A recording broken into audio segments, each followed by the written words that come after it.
I'm so sick to my stomach right now, I can't even believe it. The Boston Celtics just got fleeced by their rival, the Philadelphia 76ers, in a devastating move that sent Jaylen Brown to the 76ers for Paul George and 2 first and 2 second round picks in 2028 and 2031. This is an awful, awful trade by the Boston Celtics. And as someone who has supported a lot of moves that Brad Stevens has made, this is awful.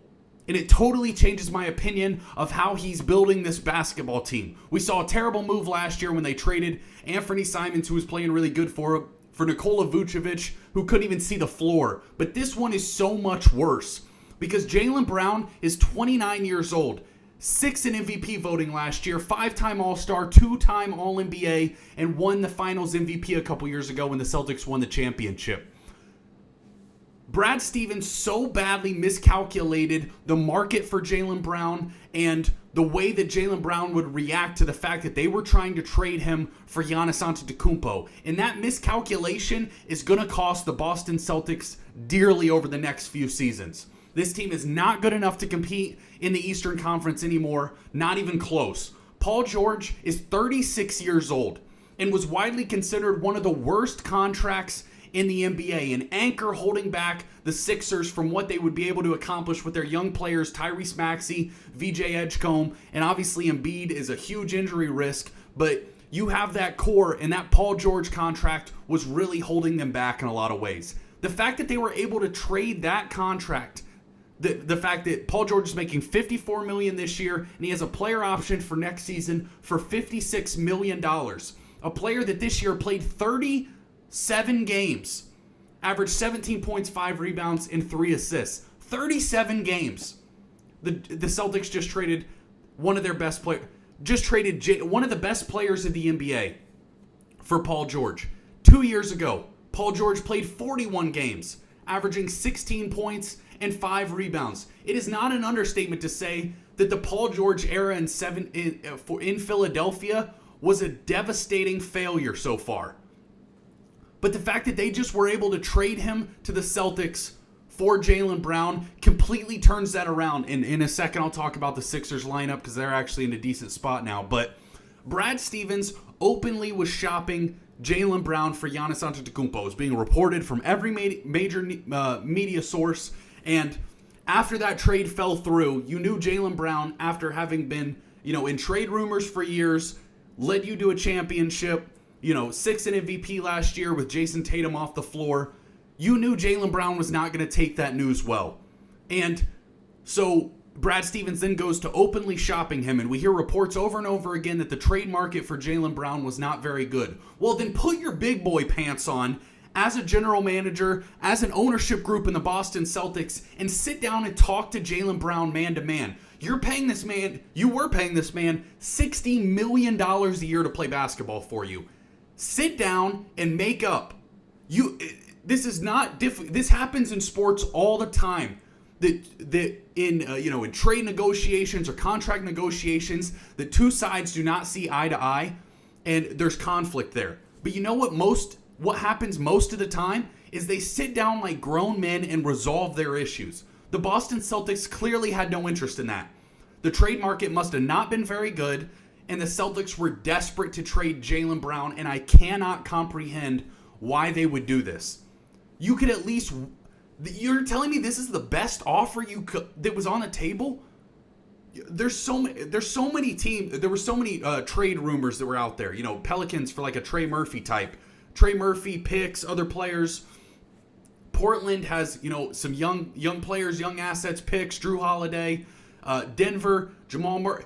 There were so many rumors out there that would have been so much better than this Paul George trade for the Boston Celtics, and I cannot believe that this is what they settled on. And if you get on social media, this trade broke about 10 minutes ago as I'm recording this, every single person has the same reaction, that the Boston Celtics got fleeced in this trade deal, and it's really hard to undersell how frustrating this is as a Celtics fan and someone who has rooted for Jaylen Brown for, played 9 years? For 9 or 10 years in the NBA. He has achieved so much success next to Jayson Tatum. And I don't know if what their relationship was like. There's been a lot of mixed reporting on that as far as, if they're friends off the court, whatever. On the court, it has shown great success. You've won an NBA championship. You made the NBA Finals one year, or another year. And Jayson Tatum was coming back from a torn Achilles last season. Why in the world did you feel like you had to make this move on a day that you signed Mitchell Robinson? And I would have felt good about this team next year if you were bringing back Derek White, Peyton Pritchard, Jayson Tatum, Jaylen Brown, Mitchell Robinson, Kata. You would have felt decent about this lineup's or this team's chances to compete in the Eastern Conference. Well, trading Jaylen Brown, who last year averaged 29.7 rebounds and 5 assists on a higher field goal percentage, for Paul George, who averaged 17, 5, and 3, is just a devastating move. Just a devastating decision. I'm really struggling for the words to understand what Brad Stevens and the Boston Celtics are thinking. Now, my only slight asterisk is the fact that they got 2 first-round picks, Paul George. If they're trying to find a way to flip those players and those assets for something else, then we can talk. But as it stands right now, this is a horrible, horrible trade for the Boston Celtics, and in my opinion, doesn't allow you to really compete at a high level for 3 to 4 years. And Jayson Tatum, one of the best players in your franchise's history, is right smack dab in the middle of his prime. So wasting years is a terrible decision. A 2028 draft pick will probably not be very good from the Philadelphia 76ers because they have Maxey, Edgecombe, Brown, Dean Wade, and Embiid. A 2031 pick, that might have some value. You never really know that far in the future. Sometimes those picks can end up being a little more valuable. But so many times the Boston Celtics have dominated other organizations in trades. Famously, the trade for, when they traded Kevin Garnett and Paul Pierce to the Brooklyn Nets and got back a bunch of picks. It became Jaylen Brown and Jayson Tatum. Absolutely fleeced the Nets. We've seen the Celtics a lot of times win these big blockbuster trades. This is unequivocally a loss to me. There's no way to spin this that this is a good trade for the Boston Celtics. And I don't want to hear it with the 2 first-round picks, because first-round picks in the NBA are not always that valuable. It highly depends on the players that are coming out in the draft. And to be honest with you, with the lottery, all that kind of stuff, it kind of depends on you getting lucky. They flatten the lottery odds so that, there's a good chance that these teams are not... You can't bank on getting a top 3 pick from any of these organizations. So just a devastating move by the Boston Celtics. I'm going to have to, it's going to be a long offseason. I'll see what else they do. But you just can't be optimistic heading into next season. If you're the Philadelphia 76ers, you got to feel excellent. Oh, that's the other thing. These two teams are rivals. They do not like each other. The Celtics and Sixers have played the playoffs a ton of times. The Sixers just knocked the Celtics out of the playoffs. And to make a move with them, it just makes you sick to your stomach. From the Sixers' perspective, you have Tyrese Maxey, who has really developed into an excellent player, all-star guard, borderline all-NBA level guard. VJ Edgecombe had a great rookie year, really, really flashed in the beginning, evened out a little towards the end of the season, but you are really optimistic about his future. Now you're adding Jaylen Brown. They signed Dean Wade today, which is a move that you have to like if you're the Sixers. He's a quality, fringe starting level forward, which is valuable in the NBA. He can shoot, do some nice things. And Joel Embiid. Now, obviously, this Sixers team is always going to be highly dependent on is Embiid healthy in the playoffs. And we saw him be able to play some games in round 1 and then be able to advance past the Boston Celtics to play the New York Knicks in round 2.